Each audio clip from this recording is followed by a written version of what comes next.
Che Ah, sì, è un monacello. Venite. Cammina, cammina. Ieri invece stava ancora su in salone. E gratta. E come no? Non sentite? Sì, sì. Sì. Oi. Oilo. Sì. No. Qua. Sì. Sì. Oi, sta qua. Sì. Sì. Osate. Osate. Che state facendo? Shhh. È lo scazzamauriello. Chi? Un monacello.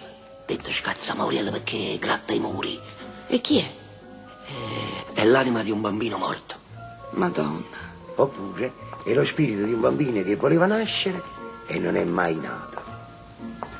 Uno spirito? Uno spiritiello. Ma è benefico, non ti devi spaventare. Ah, perché io mi spavento. No, perché è lui che fa sbattere le porte quando non ti la vendo, che nasconde gli oggetti e uno diventa matto perché non li trova più, quello nasconde tutto. Che saccio, gli occhiali, il pennello per la barba. Il calzettino singolo.